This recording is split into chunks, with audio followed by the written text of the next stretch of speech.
अहम सुषमा स्वराजः लोकसभाया सदस्यत्वेन निर्वाचितः निश्चयेन शपे अहम विधिना स्थापितं भारतस्य संविधानं प्रति सत्यां श्रद्धां निष्ठां च धारयिष्ये यदहं भारतस्य अन्नताम् अखण्डतां च रक्षिष्यामि तथा यत् पदं ग्रहीतुम् अहम् उद्यतो अस्मि तस्य कर्तव्यानि श्रद्धापूर्वक निर्वक्ष्यामि।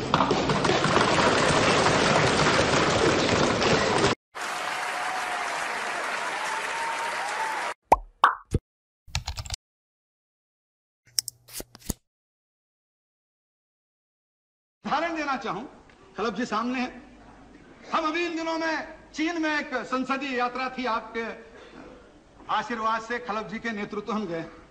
आजकल अध्यक्ष जी चीन में जनतंत्र जानने की बड़ी उत्सुकता बढ़ी है और इसलिए बहुत दिन बदले हैं। पहले तो कम्युनिस्ट पार्टी यहाँ कम्युनिस्ट पार्टी के निमंत्रण पे आती थी, आजकल तो चीनी communist party Bharatiya Janata party के निमंत्रण पर भारत में आकर अभ्यास करना चाहती है, क्योंकि वो भी जानते हैं कि इनमें तो कुछ बचा नहीं है, क्या फायदा इनसे संबंध रख के, जो नई पार्टी आने वाली है उससे ज्यादा संबंध रखो। तो उनका भी आपस का सारा बदला है। अब मैं जब चीन में गया, रमाकांत जी भी थे, चिंतामन पानीग्राही थे, बहुत यहाँ के मित्र थे, कुछ राज्यसभा के थे। जब हम वहां गए तो कुछ वहां के लोगों ने पूछा, भाई आपकी डेमोक्रेसी कैसी चलती है, क्योंकि उन लोगों का तो संसद अलग, इलेक्शन अलग। तो रमाकांत जी थे और बड़े नेता हैं, लेकिन पुरानी मित्रता है, तो उन्होंने मुझे कहा कि सर बताइए भाई कैसी चलती है, चर्चा करो इनसे। तो एक एमपी ने मुझे पूछा कि हाउ इज योर डेमोक्रेसी।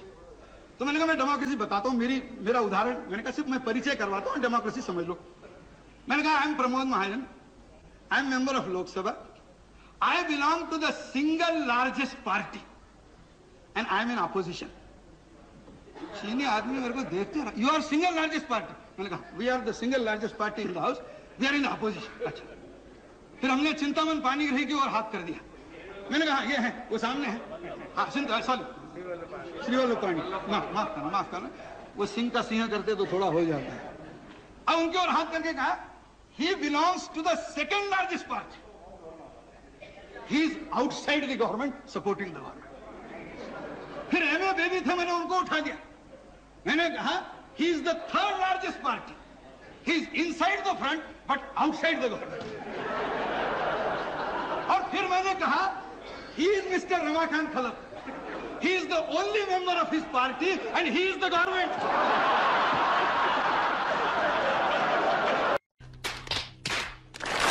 कि नरेंद्र मोदी आएगा, भारत का प्रधानमंत्री बन जाएगा, गांव गरीब किसान मजदूर के भाग्य चमक जाएगा।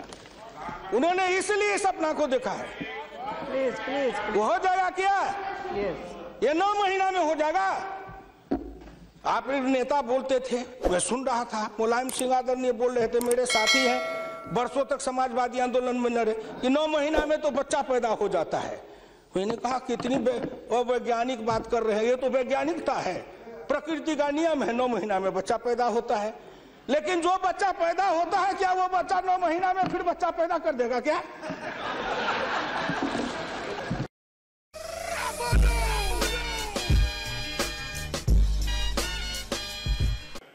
क्यों नहीं विजय माल्या पकड़ के यहाँ है?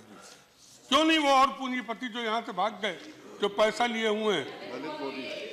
ललित मोदी। मेरा तो पहले दिन क्वेश्चन था ललित मोदी और विजय माल्या पे। उस दिन प्रधानमंत्री जी को जवाब देना था, मैंने सोचा था, लेकिन सदन नहीं चल पाया था। मैं सोच रहा हूँ कि सदन चलेगा। प्रधानमंत्री जी, जब आप भावुक होकर जनता में ऐसा भाषण देने लगते हैं कि लोग मुझे मार देंगे, जला देंगे, तो हम लोगों को बड़ी तकलीफ होती है। और खासतौर से समाजवादी पार्टी को, आप उत्तर प्रदेश में निश्चिंत घूमिए, हमारे यहाँ कानून व्यवस्था इतना बढ़िया, आपको कोई छुएगा।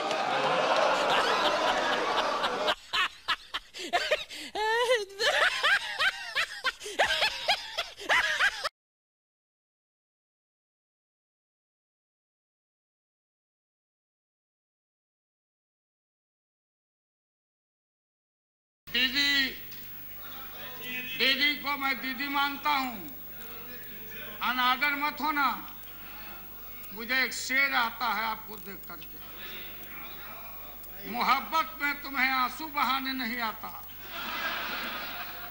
अरह के बनारस में पान खाने नहीं आता। दूसरा भाषण आया लालू जी का, अब लालू जी ने तो मेरे लिए एक बड़ा जुगाड़ू सा शेर पढ़ दिया, यही घड़ा लगता है। मुझे लगता है उनके भाषण का जवाब तो मैं उन जैसे जुगाड़ू शेर में दे दूं तो ज्यादा अच्छा होगा, क्योंकि उनको भाषा वही समझ में आती है। तो एक शेर मैं आपके लिए पढ़ देती हूँ, उसी तर्ज पर जो तर्ज आपने ली थी। आपको गांठें खोलना नहीं आता और मस्खरी के अलावा कुछ बोलना नहीं।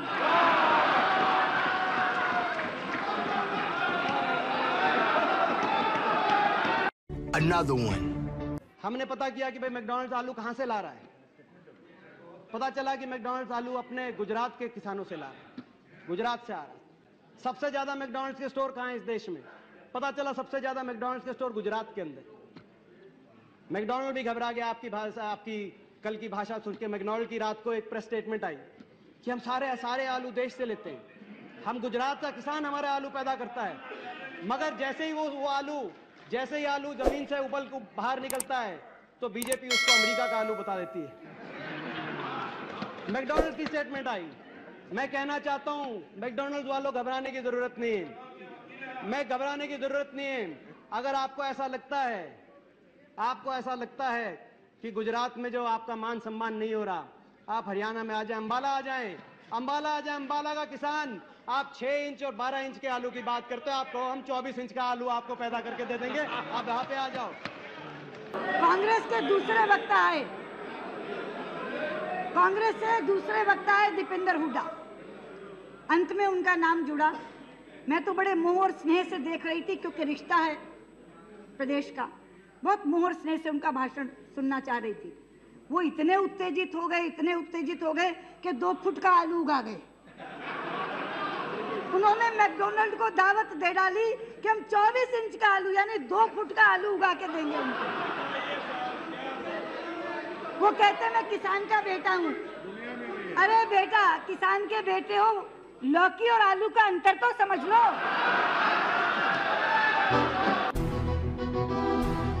हाँ, आँख बंद, नाक बंद, खोटा बात बंद, बनना है तो बाप बंद।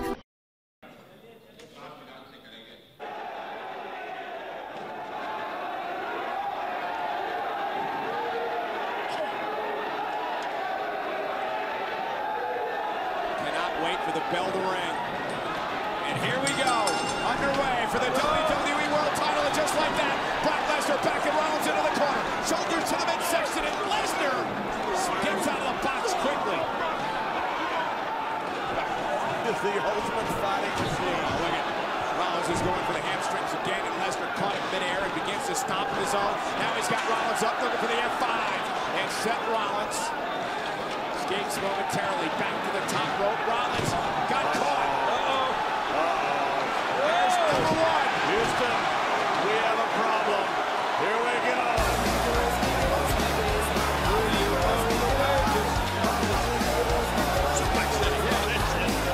You know the way, Seth?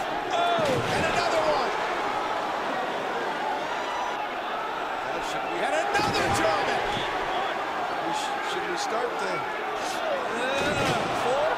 And quite frankly, the flight isn't so bad. It's the landing that hurts. And Rollins is being set. Shrimati Hema Malini ji.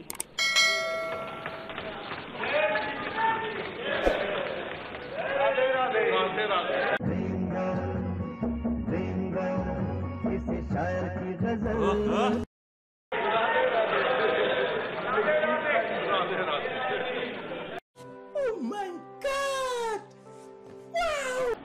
Rahul ji का बर्थडे आज है।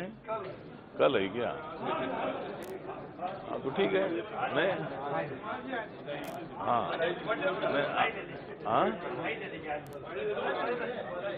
हाँ तो मतलब राहुल जी को भी मतलब वो हमारे मित्र है, और मतलब आपको वहाँ बैठने का मौका मिला, इसीलिए मैं आपको हार्दिक बधाई देता हूँ।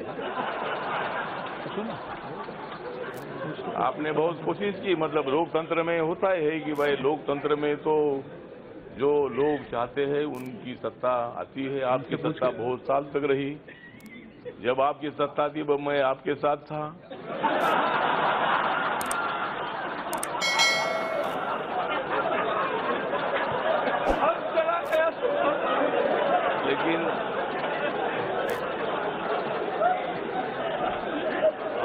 चुनाव के पहले मुझे लोग कांग्रेस के बोल रहे थे कि भाई इधर आओ, लेकिन मैं बोला उधर जाकर मैं क्या करूं।